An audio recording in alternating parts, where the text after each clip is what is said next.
ঈদের দ্বিতীয় দিনেও রাজধানীর বাস টার্মিনালগুলোতে ছিল বাড়ি ফেরা মানুষের ভিড়। তবে গাবতলী বাস টার্মিনালের তুলনায় মহাখালীতে ভিড় ছিল অনেকটাই বেশি। তবে ছিল না টিকিটের সংকট বা বাড়তি ভাড়া নেয়ার অভিযোগ। সবুজ মাহমুদের প্রতিবেদন।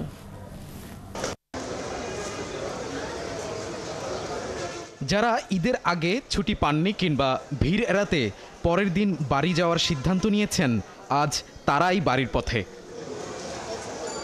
বাস কাউন্টার থেকে জানানো হয়, যাত্রীদের চাপ কিছুটা থাকলেও বাসের টিকিট নিয়ে নেই টানাটানি। একটু রিল্যাক্সে যাওয়ার জন্য আর কি, বরাবরের মতোই তো অনেক সময় চাপ থাকে, এবার তো চাপ নাই।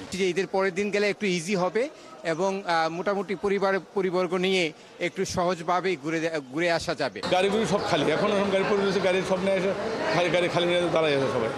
কালকে গাড়ি ছাড়তে পারে অ্যাভেলেবেল এখন আমরা ডাকতেছি, যেখানে সবাই ডাকতে যান গাড়ি খালি গাড়ি। এদিকে যাত্রীরা বলছেন, অতিরিক্ত ভাড়া কিংবা দালাল চক্রের কোনো ঝামেলা ছাড়াই টিকিট পাচ্ছেন তারা। টিকিট পেয়েছি, না অতিরিক্ত ভাড়া নেই, যা ভাড়া তাই নিছে। এদিকে মহাখালী বাস টার্মিনালে তুলনামূলক বেশি ভিড় ছিল। ময়মনসিংহ নেত্রকোনা পথের যাত্রীরা লাইন ধরেই টিকিট কিনছেন, আবার কেউ বাসের অপেক্ষায় কয়েক ঘন্টা অপেক্ষা করছেন।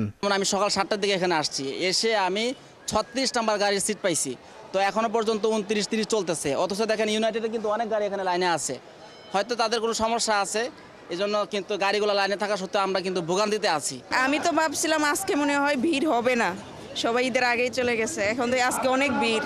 ঈদের পরে এখন চাপ বেড়ে গেছে, অনেকে যাইতে পারে নাই, যে ঈদ যখন করে ফেলেছে ঢাকা করে ফেলাই, মার্কেটিং করতে পারে নাই, এখন চাপটা বেড়ে গেছে। সব মিলিয়ে ঈদের পর দিনে নারীর টানে বাড়ি ফেরা মানুষেরা আনন্দ নিয়েই রাজধানী ছাড়ছেন। সবুজ মাহমুদ, ৭১, ঢাকা।